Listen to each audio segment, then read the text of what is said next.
Good morning friends. आज आपण आजच्या लेक्चरमध्ये system of resistors and effective resistance या पॉईंटविषयी अभ्यास करणार आहोत. System of resistor and effective resistance means रोधाची जोडणी आणि परिणामी रोध हे आपल्याला पाहायचं आहे. आपल्याला माहिती आहे पहा, याचा आपण ज्या वेळेस अभ्यास करत असतो रेजिस्टन्सचा, त्यावेळेस आपल्याला माहिती आहे की a resistor of a two ended component having a given amount of resistance between its two ends, म्हणजे अनेक विद्युत उपकरणांमध्ये आपण असंख्य असे रोध काय करू शकतो, असंख्य वेगवेगळ्या प्रकारचे रोध जोडली जाऊ शकतात. मग या रेजिस्टन्समध्ये सुद्धा कशाचा ओहम्स लॉ म्हणजे ओहमचा नियम काय होऊ शकतो, लागू पडू शकतो. ओके, मग त्यामधलेच आपल्याला आता टू टाइप्स पाहायचे आपल्याला रेजिस्टरचे. जो आपल्याला पाहायचा आहे फर्स्ट रेजिस्टर इन सिरीज आणि सेकंड पाहायचा आहे रेजिस्टर्स इन पॅरलल. ठीक आहे, चला तर मग आपण आपल्या पहिल्या पॉईंटकडे वळूयात. रेजिस्टर इन सिरीज यामध्ये काय सांगितलेलं आहे त्याचा अभ्यास करू. अशा प्रकारची रेजिस्टर इन सिरीजची अशी डायग्राम आपल्याला काढता येते.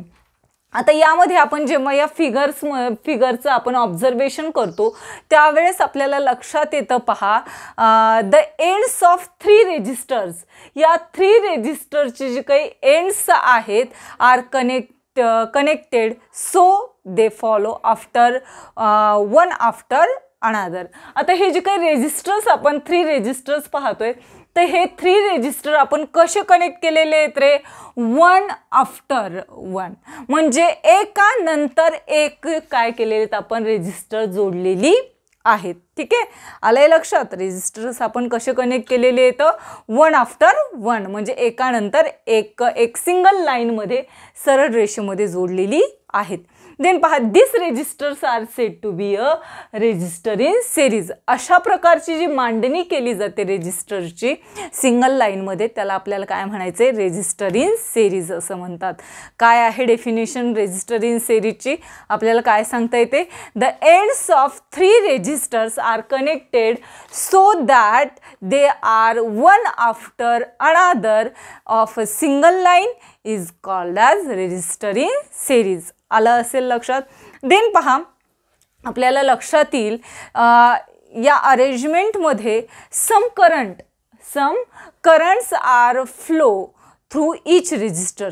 काही प्रकारचा जो करंट आहे, some currents are flow each resistor, या प्रत्येक रेजिस्टरमधून काय फ्लो होताना दिसतोय आपल्याला, करंट, विद्युतधारा काय होत असते, फ्लो झालेली म्हणजे वाहिलेली आपल्या लक्षात येते. मग आता या ठिकाणी द व्हॅल्यू ऑफ करंट, आपल्याला करंटची जी व्हॅल्यू आहे, व्हॅल्यू ऑफ करंट ही कशाने डिनोटेट करायची आहे, आयने डिनोटेट करायची. म्हणजे किती करंट फ्लो होतोय, प्रत्येक रेजिस्टरमधून आय एवढा करंट फ्लो झाल्याचं आपल्याला लक्षात येतं. Then the potential difference between point, कोणते पॉईंट आहेत रे या ठिकाणी पोटेन्शियल डिफरन्स तयार होण्यासाठी, सी अँड डी, यामध्ये किती पोटेन्शियल डिफरन्स तयार होतोय, फी एवढा पोटेन्शियल डिफरन्स. म्हणजे R1 वरती पोटेन्शियल डिफरन्स एक तयार होतोय, त्यानंतर R2 वरती, R3 वरती, असा वेगवेगळा पोटेन्शियल डिफरन्स जो आहे हा कशावरती तयार होतो, रेजिस्टर इन सिरीजमध्ये तयार झालेला आपल्याला लक्षात येतं. म्हणजे या ठिकाणी करंट हा प्रत्येक रेजिस्टरमध्ये कसा असतो, सेमच फ्लो होतो, परंतु पोटेन्शियल डिफरन्स या ठिकाणी कसं असतं, डिफरंट असतं, वेगवेगळं असतं. प्रत्येक रेजिस्टरचा पोटेन्शियल डिफरन्स हे कसं असतं, डिफरंट म्हणजे वेगवेगळं असतं. हेच आपल्याला पाहायचं आहे पहा. मग आता आपल्याला या ठिकाणी किती रेजिस्टर दिलेले आहेत रे, देअर आर थ्री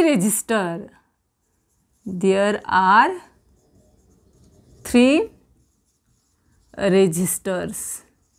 मग ते कोणकोणते आहेत लिहून घ्या, R1, R2 and R3, R1, R2 and R3. आता या ठिकाणी आपल्याला R connected in series, connected in circuit. आपण हे कशामध्ये सिरीज आणि ते सिरीज जे आहे हे कशामध्ये कनेक्ट केलेले, सर्किटमध्ये कनेक्ट केलेलं आहे. आलं लक्षात एवढं. यानंतर पहा, आता आपल्याला व्होल्टेज पाहायचं आहे तिन्ही रेजिस्टरमधलं. व्होल्टेज. मग व्होल्टेज किती येतं आहे रे? R1 वरती किती येणार आहे? Phi1. त्यानंतर R2 वरती Phi2 अँड R3 वरती किती येणार आहे? Phi3. असं काय येणार आहे? व्होल्टेज आपल्याला आल्याचं दिसून येतं. मग आता पहा, आपल्याला माहिती आहे रेजिस्टर R1, R2 आणि R3. आता यामध्ये व्होल्टेज कसं आहे? प्रत्येकाचं डिफरंट आहे. जर या तिन्हींची बेरीज केली तर आपल्याला टोटल काय निघतं रे? C आणि D या पॉईंटमधलं पोटेन्शियल डिफरन्स निघून जातं. मग यासाठी टोटल पोटेन्शियल डिफरन्स काढायचं असेल तर टोटल पोटेन्शियल डिफरन्स आपण कशाने डिनोटेट केला? फीने. मग सगळ्यांची काय येईल या ठिकाणी? सम येईल व्होल्टेजची, म्हणजे Phi1 plus Phi2 plus Phi3. Total potential डिफरन्सची सम केली तर काय ह्या इंडिव्हिज्युअल पोटेन्शियल डिफरन्सची जर सम केली तर आपल्याला काय निघतं? टोटल पोटेन्शियल डिफरन्स निघून जातो. ठीक आहे, याला आपण काय करू? इक्वेशन फर्स्ट लिहू. इथपर्यंत लक्षात आलेलं असेल. आता यानंतर पहा, आपल्याला RS जो आहे, RS हा काय म्हणून घ्यायचा आहे आपल्याला? Effective resistance. इफेक्टिव्ह रेजिस्टन्स जो आहे हा काय घ्यायचा आहे आपल्याला? RS. यस म्हणजे काय? सिरीज. काय? Resistance in series. यस. त्यामुळे पहा, RS इज इक्वल टू, या RS हे काय घेतलं आपण? इफेक्टिव्ह रेजिस्टन्स घेतलेला आहे. आता या ठिकाणी आपल्याला कशामधलं? C आणि D यामधलं टोटल पोटेन्शियल डिफरन्स काढण्यासाठी काय घ्यावं लागेल? ओहम्स लॉ घ्यावा लागेल. सगळ्यांना माहिती आहे. मग या ठिकाणी आपण कशाचं यूज करू? Using Ohm's law. मग काय? V इज इक्वल टू आपल्याला माहिती आहे IR. V is equal to काय? IR. मग याप्रमाणेच Phi1 इज इक्वल टू काय येईल रे? IR1. Phi2 is equal to काय येईल? IR2. आणि Phi3 इज इक्वल टू आपल्याकडे किती पोटेन्शियल डिफरन्स आहे? 3 आहेत. म्हणजेच Phi3 is equal to IR3. Okay, ह्या जे काही किमती आहेत या सगळ्या कशामध्ये सबस्टिट्यूट करायच्यात?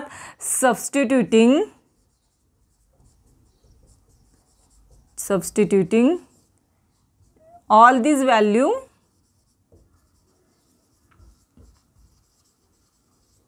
In equation first. या इक्वेशनमध्ये सबस्टिट्यूट करू. फीच्या सगळ्या. फीची काय value? IR is equal to Phi1ची काय आहे? IR1 plus Phi2ची IR2 plus Phi3ची IR3. ठीक आहे. आता यामध्ये काय करू आपण? या तिन्हींमधून I हा कॉमन काढू. काय येईल? IR is equal to I in bracket R1 plus R2 plus R3.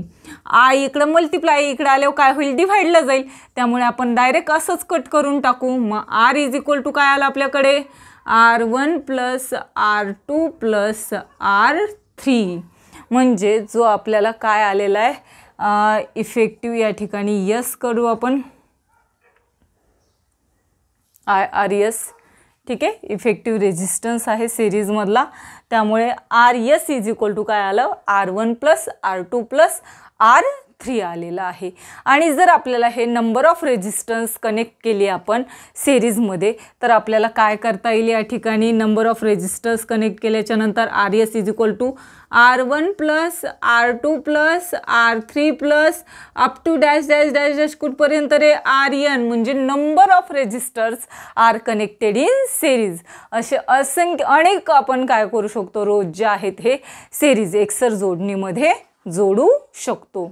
इथपर्यंत तुमच्या हे आपण जे काढलेलं आहे हे लक्षात आलेलं असेल पहा. तर आपण पुढे वळूत. काय आपल्याला काही पॉईंट्स दिलेले आहेत. काय सांगितलेलं आहे? If resistors are connected in series. जर रेजिस्टर जे आहे हे कशामध्ये कनेक्ट केलं असेल? सिरीजमध्ये कनेक्ट केलं. म्हणजे कशामध्ये? एकसर जोडणीमध्ये जर जोडलं असेल तर काय पॉईंट्स येतात तर पहा. If the same current flow through each resistor. प्रत्येक रेजिस्टरमधून सेम करंट म्हणजे सारखीच विद्युतधारा, एकसारखीच विद्युतधारा काय केली जाते? वाहिली जात असते. आलंय लक्षात? काय सांगितलेलं आहे त्यांनी, the same current flows through each resistor, म्हणजे प्रत्येक रोधामधून एक समान विद्युतधारा वाहून नेल्या जात असते. लक्षात ठेवायचे पहा.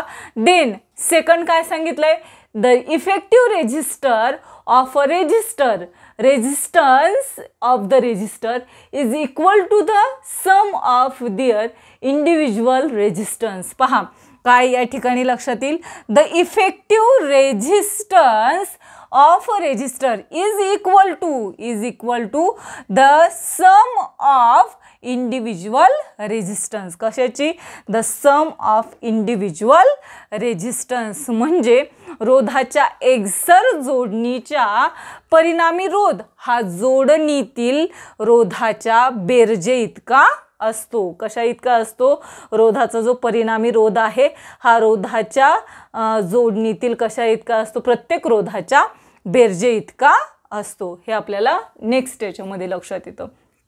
थर्ड मध्ये पहा, the potential difference between of a two extreme of arrangement is equal to the sum of potential difference across individual resistors. पहा या ठिकाणी आपल्याला काय सांगता येईल, potential difference of two extreme of a arrangement, जी काही पोटेन्शियल डिफरन्स दिलेले आहेत, दोन एक्स्ट्रीम जे काही पॉईंट आहेत त्यामधला पोटेन्शियल डिफरन्स जो आहे इज इक्वल टू, हा काय, is equal to the sum of individual resistors. हे कशाच्या, जे काही इंडिव्हिज्युअल रेजिस्टरमध्ये जो पोटेन्शियल डिफरन्स तयार होतो असतो त्यांच्या बेरजे इतकं काय असतं, total potential difference of extreme point, म्हणजे दोन टोकांमधील विभवांतर जे आहे हे प्रत्येक रोधाचं जे विभव तयार झालेलं आहे यांच्या बेरजे इतका असतो. त्यानंतर पहा fourth, the effective resistance is the larger than each of individual resistor. हा जो काही इफेक्टिव्ह रेजिस्टर्स असतो हा प्रत्येक स्वतंत्र रोधापेक्षा कसा असतो रे, जास्त असतो. कारण की पहा या तिन्हींची बेरीज जेवढी येते तेवढीच कशाची असते, इफेक्टिव्ह रेजिस्टरची असते. त्यामुळे पहा काय सांगितलंय, the effective resistor is the larger than each the individual resistance. Then this arrangement is use to increase the resistance in circuit. ही अरेंजमेंट जी आहे रेजिस्टर इन सिरीजची ही कशासाठी यूज केली जाते, increase the resistance in circuit, म्हणजे परिपथातील काय रोध वाढवण्यासाठी या एकसर जोडणीचा वापर केला जातो. आला असेल बा एवढं लक्षामध्ये. तर यामध्ये तुम्हाला थोडंसं डू यू नो सांगितलेलं आहे, म्हणजे तुम्हाला माहिती आहे का नाही मला माहीत नाही आहे पण सांगते मी. When resistor are connected in series they are connected one after another. हे आपण पाहिलेलंच आहे पहा, सिरीजमध्ये कनेक्ट केल्याच्या नंतर हे वन आफ्टर अनदर म्हणजे एक झालं की एक रोध जोडलेली असतात. If any one of them does not function the circuit breaks and there is no flow of electricity. जर याच्यामधलं एकही रेजिस्टर्स काय झालं, ब्रेक झालं म्हणजे बंद पडलं, तर यामधून करंट काय होत नाही, फ्लो होत नाही आणि हे सर्किट काय होतं, पूर्ण स्टॉप होतं म्हणजे बंद राहतं, इलेक्ट्रिसिटी यामधून फ्लो होत नाही. If two bulbs are connected in series, जर दोन बल्ब काय केले आपण सिरीजमध्ये म्हणजेच एकसर जोडणीमध्ये जर जोडले असतील, they will both give a less than if he had the connected individually. तर हे काय होतात रे, they will both give less light. ते काय करतात, एकसर जोडणीमध्ये जोडल्यामुळे हे कमी प्रमाणामध्ये प्रकाश बाहेर टाकतात. जसं की इंडिव्हिज्युअल म्हणजे सेपरेट जर आपण जोडली तर ते जेवढा प्रकाश देऊ शकतात तेवढा सिरीजमध्ये जोडल्याच्या नंतर ते कमी प्रमाणामध्ये प्रकाश देत असतात. Then if 3 bulbs are connected in series, जर अशा प्रकारचे 3 बल्ब आपण कशामध्ये सिरीजमध्ये कनेक्ट केली, एकाडे एक जर जोडल्या गेली तर पहा their light output will decrease further. तर त्या प्रकाश देण्याची जी क्षमता असते ही काय होते, कमी होऊन जात असते. कशामध्ये जोडल्यामुळे, रेजिस्टर इन सिरीजमध्ये जोडणी केल्यामुळे. ओके, एवढं लक्षात आलं असेल. तर आपण या पुढचे जे काही 2 एक्झाम्पल आहेत ते आपण लगेच घेऊत. काय आहेत ते सोपे आहेत, तेवढे एक्झाम्पल घेऊन टाकू. आपल्याला फर्स्ट एक्झाम्पल दिलं आहे. 3 resistor having resistance of 15 ohm, 3 ohm, 4 ohm are connected in series. What is the effective resistance in the circuit. आपल्याला काय दिलेलं आहे पहा, रेजिस्टन्स दिलेले आहेत. रेजिस्टन्समधले 3 रेजिस्टन्स दिलेत आणि त्यांचं काय दिलेलं आहे आपल्याला, रेजिस्टन्स दिलेला आहे प्रत्येक याचा. म्हणजे कशाचा, R1 दिलेला आहे 15 ओहम, गिव्हन लिहू आपण. R2 दिलेला आहे 3 ओहम आणि R3 दिलेला आहे 4 ओहम. आपल्याला काय काढायचं आहे, इफेक्टिव्ह रेजिस्टन्स काढायचा आहे सर्किटमधला. ठीक आहे. मग आता आपल्याला फॉर्म्युला माहिती आहे, RS is equal to R1 plus R2 plus R3. मग RS इज इक्वल टू बेरीज करायची फक्त, 15 प्लस 3 प्लस 4.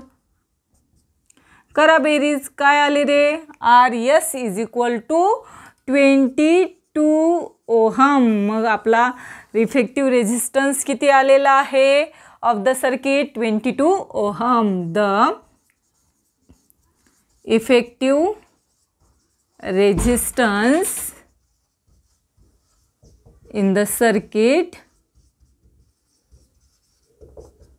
22 ओहम. किती ओहम आला, 22 ओहम. पहिलं तर सोपं आहे. आता सेकंड बघू. 2 resistors having resistance of 16 ohm and 14 ohm are connected in series. म्हणजे आपल्याला 2 रेजिस्टन्स दिलेले आहेत गिव्हनमध्ये. R1 दिलेला आहे 16 ओहम आणि R2 दिलेला आहे 14 ओहम. मग आपण यावरून R काढू शकतो. RS काय काढू शकतो, R1 प्लस R2ची बेरीज करून 16 प्लस 14 किती आलं रे, 16 प्लस 14 किती आलं, 30 ओहम. म्हणजे RS किती आलं, 30 ओहम आलेलं आहे. ठीक आहे, एवढं काढलं आपण. Then if potential difference of 18 volt is applied across them. तर तेवढ्या याच्यामध्ये किती पोटेन्शियल डिफरन्स, म्हणजे व्ही किती येते, 18 व्होल्ट. म्हणजेच आपण त्याला काय म्हणू शकतो, पूर्ण सांगितलेलं आहे. V1 प्लस V2चं किती येतं आहे, 18 व्होल्ट. एवढं काय झालेलं आहे, पोटेन्शियल डिफरन्स तयार झालेला आहे. तर पहा, calculate the current flowing through the circuit. आपल्याला त्या सर्किटमधून किती करंट फ्लो होतोय ते आपल्याला काढायचं आहे. And the potential difference across each individual resistors. आणि प्रत्येक याच्यामधला काय काढायचं आहे, पोटेन्शियल डिफरन्स काढायचं आहे. म्हणजे V1 आणि V2चा काय काढायचं आहे, पोटेन्शियल डिफरन्स काढायचा आहे. एवढं आपल्याला काढून घ्यायचं आहे. चला तर मग आपण सुरुवात करू. काढण्यासाठी अगोदर करंट काढून घेऊ. आता करंट काढण्यासाठी आपल्याला काय फॉर्म्युला तर माहिती आहे, ओहम्स लॉ नुसार. काय बरं formula, V is equal to I R. म्हणजेच I इज इक्वल टू आपण काय करू शकतो, V अपॉन R करू शकतो. मग काय टाका किंमत, Vची किती आहे रे, 18 आणि Rची किती आलेली आहे आपली, 30. ओके, आलंय लक्षात. मग भाग द्या. आता भाग दिल्याच्या नंतर किती येईल बरं, कितीने भाग देताल तुम्ही, 6ने भाग द्या. 6 सावित्रिक 18, 6 6 पंचे 30, 5ने भाग द्या. आता 5 1 5, 3ला भाग जात नाही म्हणून शून्याचा 0, 5 त्रिक 15, 5 6 30 म्हणजे 0.6 ॲम्पियर. करंट किती आला आपल्याकडे, 0.6 ॲम्पियर आलेला आहे. करंट आला का, आला करंट. आता आपल्याला काय काढायचे, प्रत्येक याच्यामधलं इंडिव्हिज्युअल पोटेन्शियल डिफरन्स काढायचे. मग आता इंडिव्हिज्युअल पोटेन्शियल डिफरन्स काय काढायचे, V1 is equal to I R1. ठीक आहे, V1 is equal to I R1. मग V1 इज इक्वल टू आयची किंमत आली 0.6 इंटू R1 किती आलं रे, आहे रे आपल्याकडे 16. मग गुणाकार करा, 16 सख 96 आणि किती, एक घर सोडून पॉईंट आहे म्हणून मध्ये पॉईंट आला, व्होल्ट. म्हणजे व्हीची पहिल्या V1ची किती आली, पोटेन्शियल डिफरन्स किती आला, 9.6 व्होल्ट. आता दुसऱ्याचं काढू आपण, V2 is equal to I R2. मग टाका किमती याच्यामध्ये, आयची 0.6 आणि R2ची किती आहे, 14. करा गुणाकार, 16 सख 84 आणि एक घर सोडून पॉईंट, म्हणजे किती आलं, φ2 किती आलेलं आहे, 8.4 व्होल्ट आलं असेल पहा. मग आता आपल्या लक्षात आलेलं आहे, आपण करंटही काढला. ते खाली लिहायचं आपल्याला, the current flowing through a circuit is 0.6 ampere and the potential difference across each individual of resistors φ1 is equal to 9.6. किती आहे, φ1 इज इक्वल टू 9.6 व्होल्ट आणि φ2 इज इक्वल टू 8.4 व्होल्ट. एवढं लक्षात आलेलं असेल पहा. आपण इंडिव्हिज्युअल रेजिस्टन्स पण काढलेले आहेत. हे फॉर्म्युले तुमच्या लक्षात आलेले असतील आणि सॉल्व एक्झाम्पलही लक्षात आले असतील. तर उद्या आपण रेजिस्टर्स इन पॅरलल हा पॉईंट अभ्यासणार आहोत. तोपर्यंत आपण या ठिकाणीच थांबूत. एवढा भाग तुम्हाला व्यवस्थित समजला असेल. ठीक आहे, ओके, धन्यवाद.